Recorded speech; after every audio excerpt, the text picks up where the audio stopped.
Dan kami mengerti, kami tahu ada perlawanan-perlawanan. Pemerintahan dalam kabinet Merah Putih, saya mengajak mereka, kita harus berani mengoreksi diri. Sekarang, siapa yang bandel, siapa yang dablek,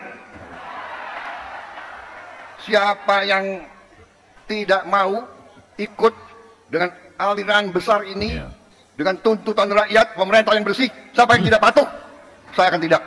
Ada yang mengatakan saya bajingan yang tolol, ya kan? Guys, Prabowo dalam pidatonya di Harlah Nahdlatul Ulama menggelegar, menggetarkan. Dia mengetahui ada yang menganggap dirinya adalah tolol.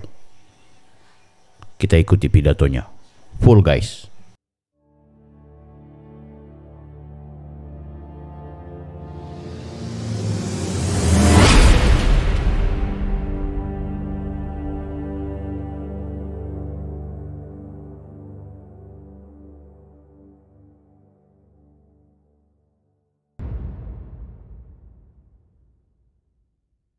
Bismillahirrahmanirrahim. Assalamualaikum warahmatullahi wabarakatuh. Waalaikumsalam. Bapak-bapak, ibu-ibu sekalian, para hadirin yang saya hormati, sebagai insan yang bertakwa, marilah kita tidak henti-hentinya memanjatkan puji syukur kehadirat Allah Subhanahu wa taala. Hanya kepadanya lah kita berdoa dan hanya kepadanya lah kita meminta pertolongan. Kita masih diberi kesehatan, bisa hadir bertatap muka, menghadiri acara yang mulia ini, yaitu hari kelahiran Nahdlatul Ulama yang 102.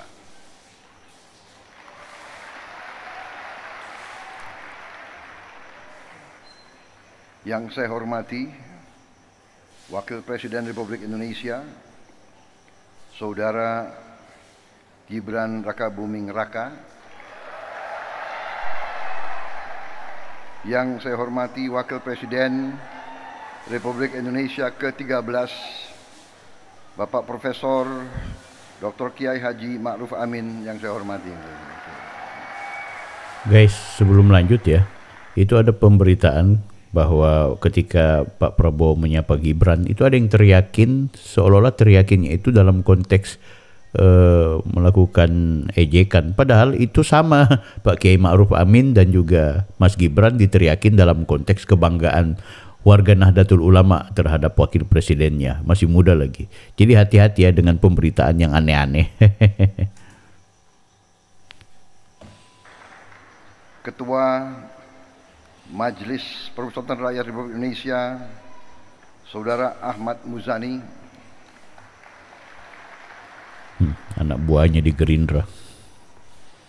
Rois Am PBNU yang saya hormati, Bapak Kiai Haji Miftahul Akhyar.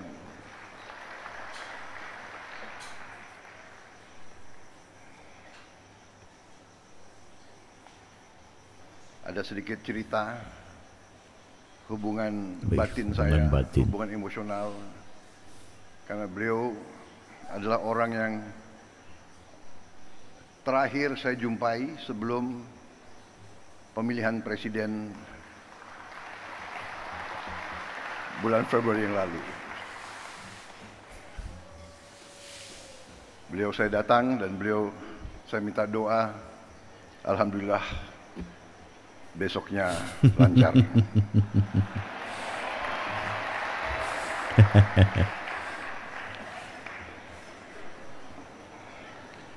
Ketua Umum PBNU yang saya hormati, Bapak Kiai Haji Yahya Khalil Saquf yang saya hormati. Juan dan Eve for Domi Bet scene 1 take 1.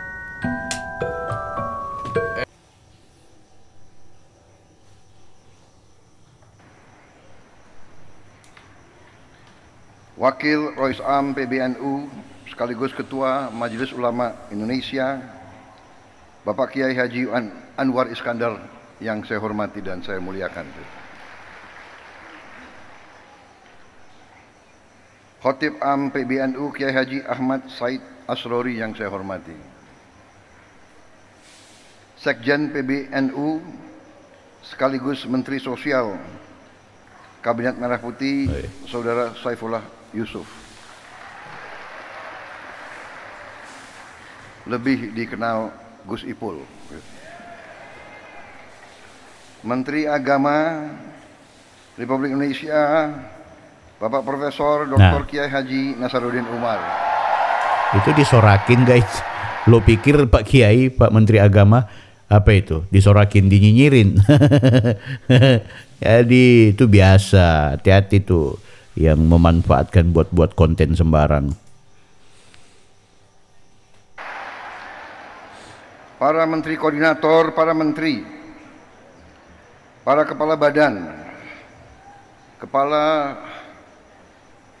BIN, Panglima TNI, Kapolri, serta seluruh anggota Kabinet Merah Putih yang hadir.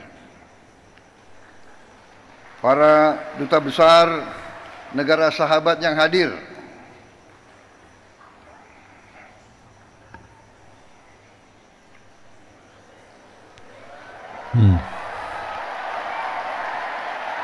Ada orang-orang dari Uni Eropa, dari Turki, dari Ukraina, dari Austria, dari Sudan, Tunisia, Maroko, Persatuan Emirat Arab, Oman, Qatar, Pakistan, Malaysia, Filipina, Thailand, Amerika, dan Palestina. Begitu Palestina disoraki, itu sorak-sorak dukungan, sorak-sorak haru, apresiasi. Kalau ada negara yang tidak saya sebut, berarti salah staf saya.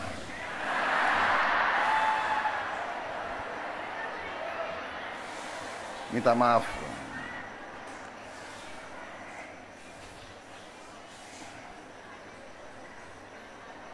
Ketua Muslimat Nahdlatul Ulama diteriakin Ibu tuh. Khofifah Indar Parawansa.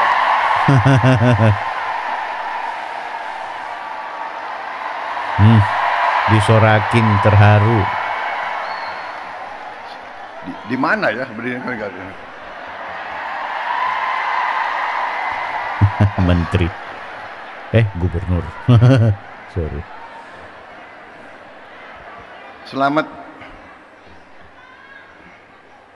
Selamat hadir, selamat Iya, terpilih iya, sebagai iya, Gubernur iya. Jawa Timur.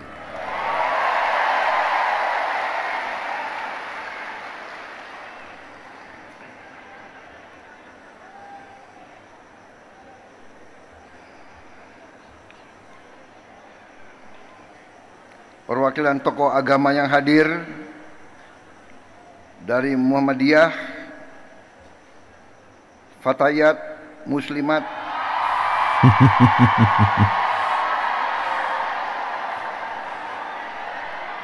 memang generasi muda harus semangat.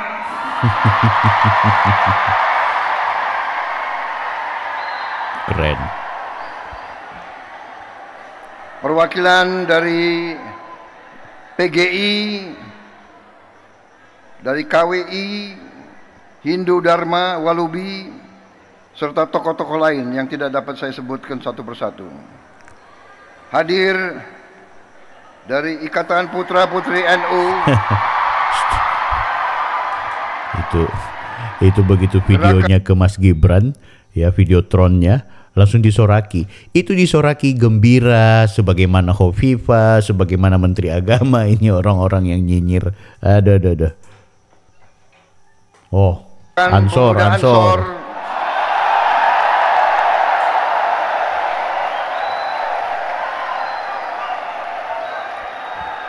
Fatayat dan Muslimat sudah saya sebut 2 kali. Ini ketiga kali.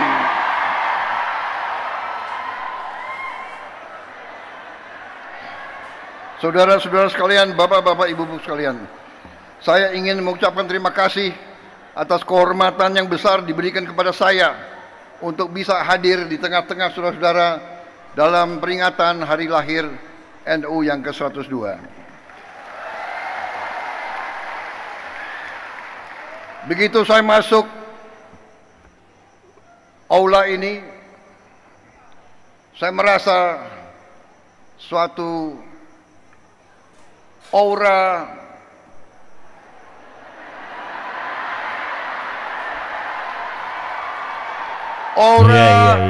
kesejukan. In my Legoland, I'd ride on a dragon. Aura kesejukan, guys. Aura kekeluargaan.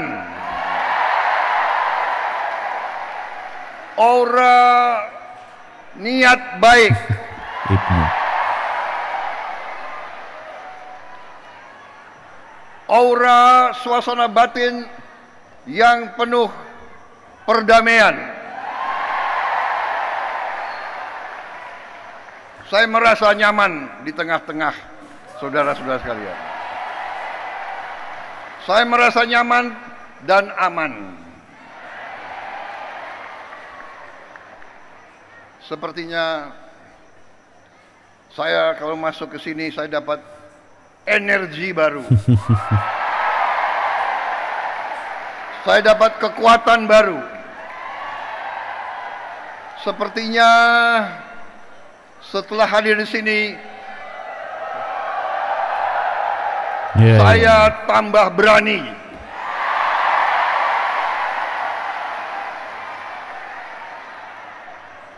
Dan saya tambah bertekad untuk tidak mengecewakan kepercayaan yang diberikan kepada saya. Dan saudara Raka Gibran Rakabuming Raka dan semua anggota koalisi kami.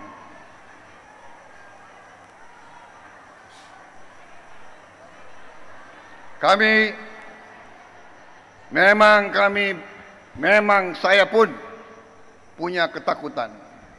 Saya takut mengecewakan rakyat saya.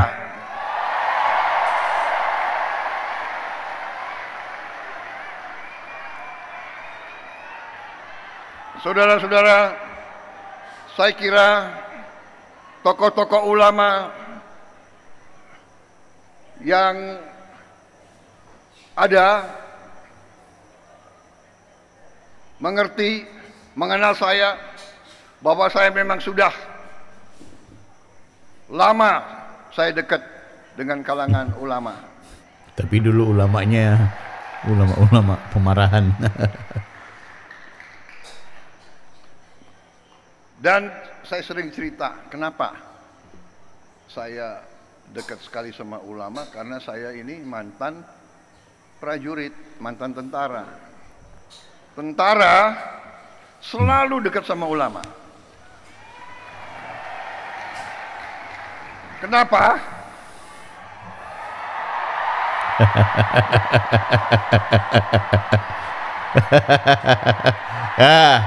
Itu teriakan apresiasi, sorak-sorai kebahagiaan.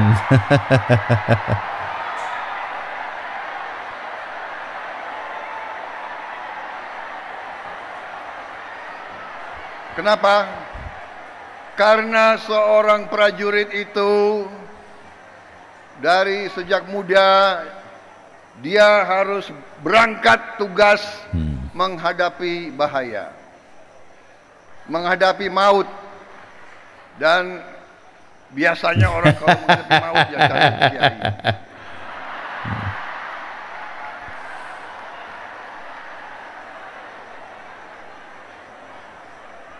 Jadi saya cari kiai ya dari Buddha, ya.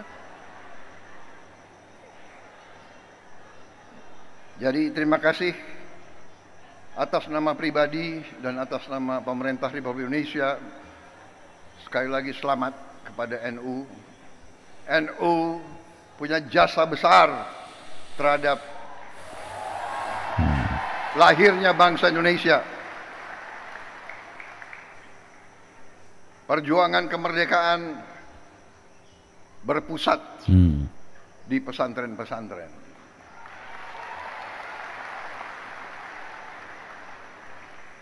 Saudara-saudara sekalian, Nahdlatul Ulama di saat-saat krisis,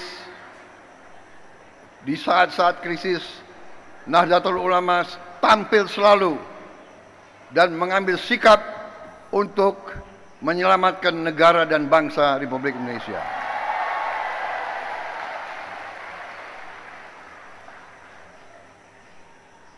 Proklamasi kemerdekaan Republik Indonesia diproklamasikan di Jakarta. Tetapi kemerdekaan Indonesia diuji di Surabaya, diuji di Jawa Timur, dan dalam pertempuran 10 November disitulah munculnya para ulama sebagai pejuang, perintis, dan pemimpin dalam membela kemerdekaan Republik Indonesia. Proklamasi lahir di Jakarta. Ujian terhadap proklamasi tersebut diuji di banyak tempat, yang paling besar antaranya di Surabaya. Karena itu saya kira pantas bahwa tekad dari pemimpin-pemimpin saudara-saudara untuk menjaga warisan ini, dan saya sampaikan penghormatan saya bahwa para pimpinan NU dari masa ke masa konsekuen terus dalam menjaga bahwa Nahdlatul Ulama merupakan organisasi besar, rumah besar para ulama, para pemuka Islam yang memperjuangkan Islam yang damai, Islam yang sejuk, Islam yang rahmatan lil alamin. Guys, tadi ada pernyataannya Pak Prabowo yang menyampaikan bahwa berharap ulama itu konsekuen terus-menerus. Mungkin maksudnya beliau adalah konsisten. Aku nggak bayangkan kalau yang pidato ini adalah Mas Gibran. Pasti akan dipelintir lagi nih sama netizen yang anti.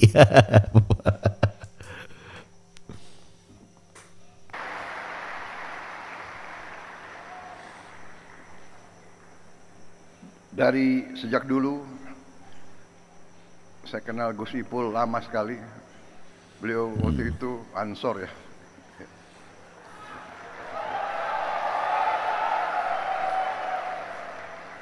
Dan dari dulu saya merasakan tekad NU,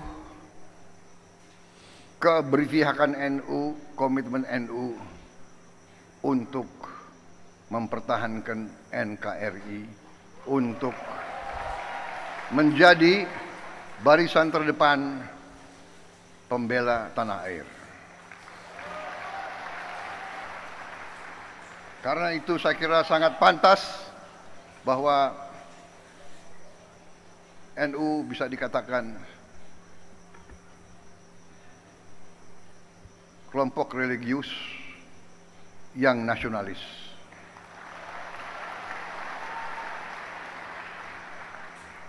Kalau kami kelompok nasionalis yang religius.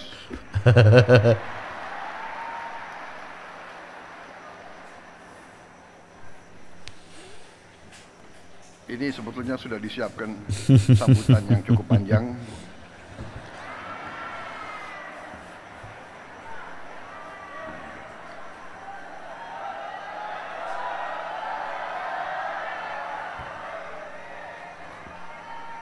Bagaimana kalau saya singkat-singkat aja ya?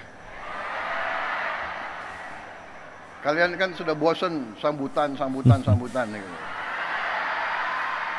Betul.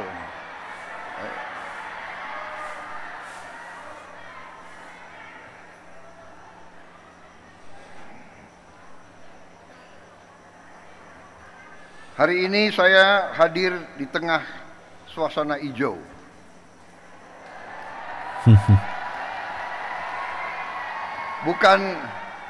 Bukan karpet merah yang saya injek, tapi karpet hijau.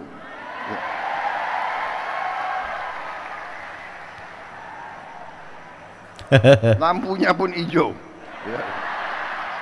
Untung saya pakai batik, ada hijaunya juga.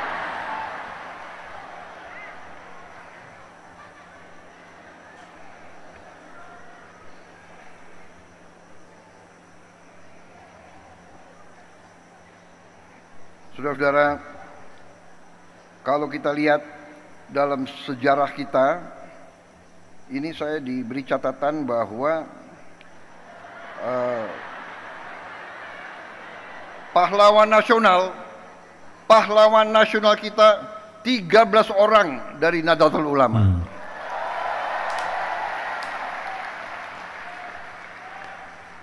Insya Allah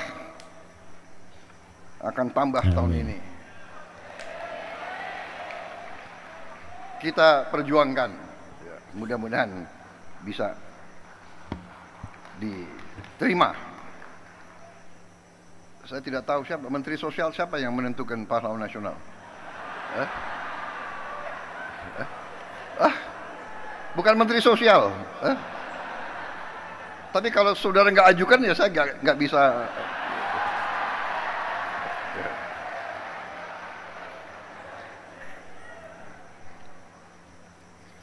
Di kabinet saya pun, kabinet Merah Putih, ternyata banyak sekali orang NU di dalamnya.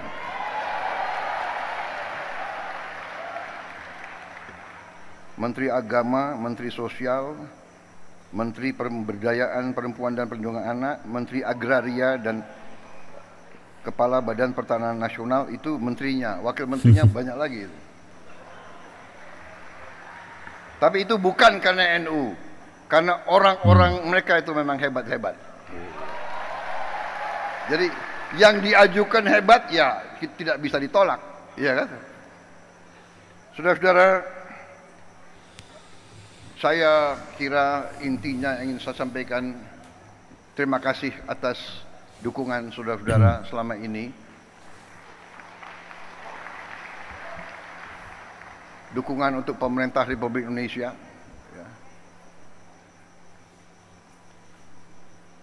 Terima kasih komitmen saudara-saudara. Kita semua berkepentingan. Kita semua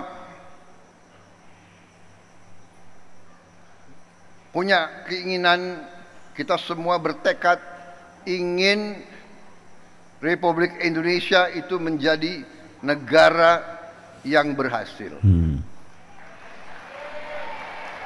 Karena dalam dunia ini ada negara yang berhasil, ada negara yang begitu-begitu saja, dan ada negara yang gagal. Negara yang berhasil memang itu adalah sesuatu yang tidak bisa kita anggap bagaikan suatu yang jatuh dari langit. Negara yang berhasil harus kita bekerja keras, berikhtiar keras, dan kunci daripada keberhasilan itu adalah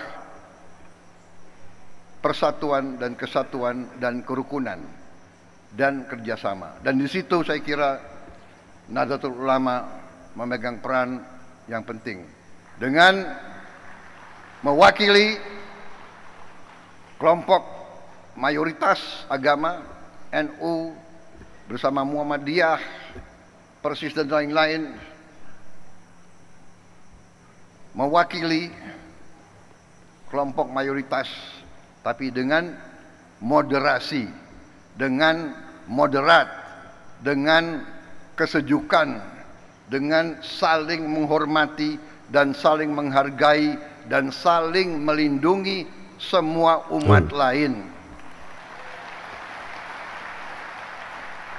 Tadi ada foto dikeluarkan oleh staf saya, pinter juga dia. foto saya dengan Gus Dur. Salah satu kepemimpinan Gus Dur yang patut kita teladani adalah komitmen beliau untuk mewakili Islam dalam moderasi, dalam kesejukan, dalam perdamaian. Saya kira ada satu hal yang unik bahwa di zaman Gus Dur, kalau ada kelompok minoritas yang diancam oleh kelompok-kelompok radikal, justru NU lah yang tampil menjaga tempat-tempat ibadah tersebut. Saya pun waktu saya menjadi ketua umum Gerindra, saya ingat contoh Gus Dur. Waktu ada peristiwa beberapa gereja, beberapa vihara diancam mau dibom, saya pun perintahkan Gerindra untuk menjaga gereja-gereja dan vihara-vihara tersebut. Ini artinya, saudara-saudara, kepemimpinan, keteladanan.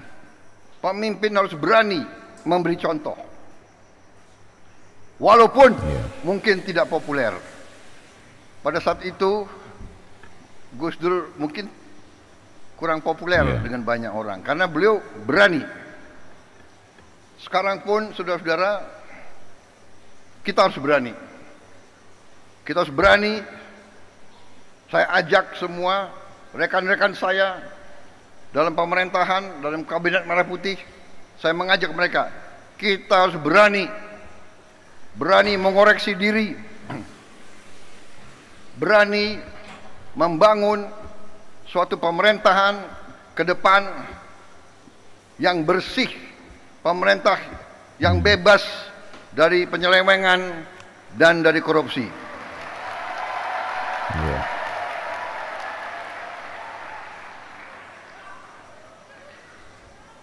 Itu tekad kami. Kami akan terus, dan kami mengerti, kami tahu ada perlawanan-perlawanan, tapi kami yakin apa yang kami perjuangkan adalah untuk bangsa dan rakyat Indonesia.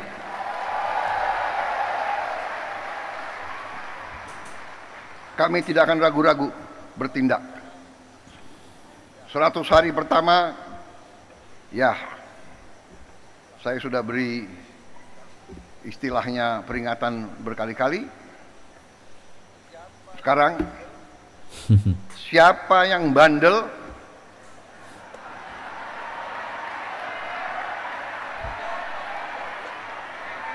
siapa yang dablek,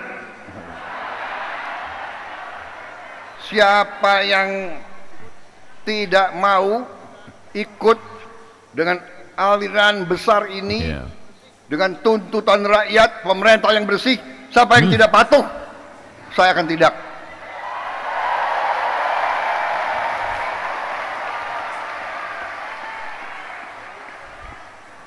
Dan saudara-saudara, jangan kira kami ini bodoh. Memang ada yang mengatakan saya ini tolol, ada. Gak apa-apa. Ada yang mengatakan saya bajingan yang tolol, ya kan? Tapi saya nggak sebut namanya, kalian sudah tahu loh. Gak apa-apa. Tapi kami paham dan kami mengerti. Jadi saudara-saudara, ya, 100 hari pertama kami akan baik. Dalam arti, saya berharap ada kesadaran. Saya pernah menyampaikan, seluruh aparat, seluruh institusi, bersihkan dirimu.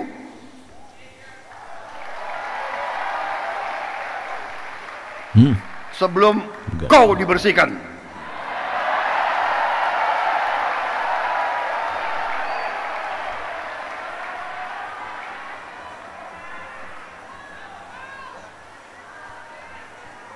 Dan saya ingatkan semua aparat, kesetiaanmu adalah kepada bangsa negara dan rakyat Indonesia.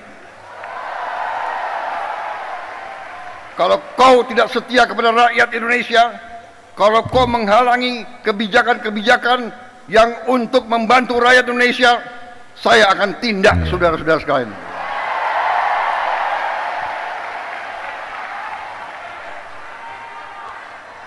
Dan saya minta menteri-menteri, pemimpin-pemimpin lembaga, tidak ragu-ragu.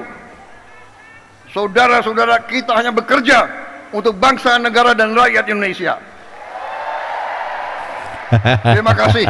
Wassalamualaikum warahmatullahi wabarakatuh. Luar biasa pidatonya. Oke guys, luar biasa ya pidatonya Pak Prabowo Subianto. Banyak hal yang barangkali walaupun sederhana, ringkas, tapi banyak pelajaran yang perlu kita petik. Bagaimana apresiasi dari pemerintah terhadap perjuangan Nahdlatul Ulama, sekaligus juga bagaimana kemudian Pak Prabowo menggambarkan tentang dirinya yang akrab dengan ulama gitu.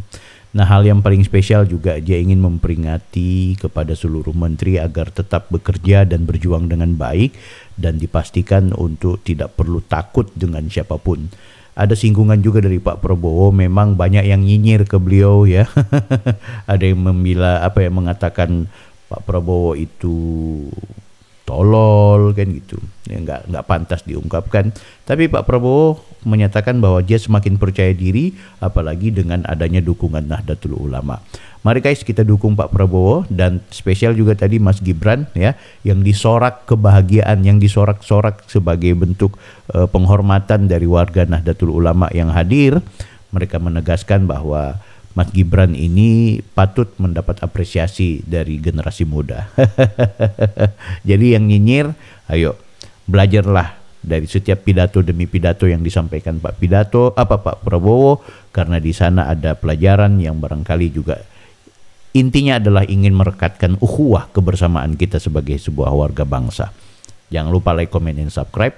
Kalau ada yang kurang berkenan, tulis aja di kolom komentar. Kita berjumpa di video berikutnya. Saya Bang Bill, Offside.